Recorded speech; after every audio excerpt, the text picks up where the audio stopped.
बिछड़ जाए हम। रहना मेरे संग हरदम, ऐसा न हो कि बिछड़ जाए हम।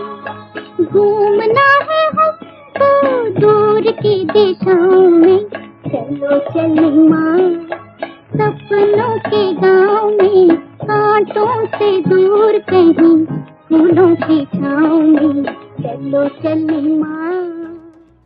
कि दुनिया भी कोई टाइम में धर्मात्मा है, यानी धर्मात्माओं की दुनिया, जिसको तो स्वर्ग कहते हैं। नहीं, यानी स्वर्ग अक्षर जो आता है हेवन, तो हेवन वर्ल्ड को कहा जाता है।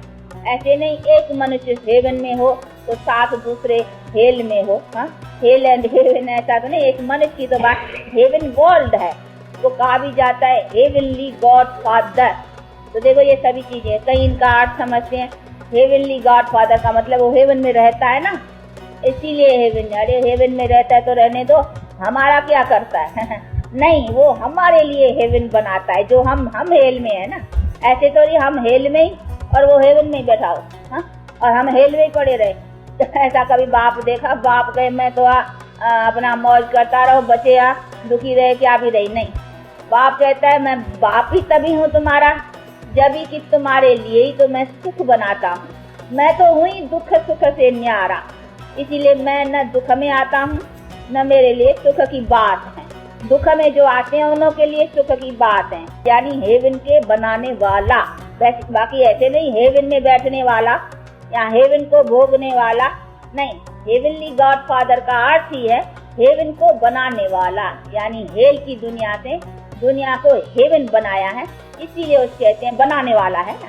और काम कर्तव्य के ऊपर, बाकी मैं बैठा हूँ हेवन में तो मेरी महिमा है, तो तू बैठा है तो क्या है बैठा है तो बैठने दो, हम तो हेल में पड़े, हम खाली तुम्हारे लिए गाते रहे भाई तू तो हेवन में बैठा है, तू तो हेवन में बैठा है, तो क्या हुआ। हाँ, तू हेवन में बैठा रहे, हमारे ऐसे बाप को तो कोई पूछे भी नहीं। पूछेगा कोई? अज्ञान में भी लौकिक रिश्ते में भी कोई बाप बैठा हो या बच्चे को ना पूछे तो कहेंगे तेरे तू बैठा है सुखी, तो हमारे लिए क्या हुआ। हाँ नहीं, पर तो उसने हमारे लिए कुछ किया है तब तो हम उसे याद करते हैं ना। तो उसने किया है, काम किया है।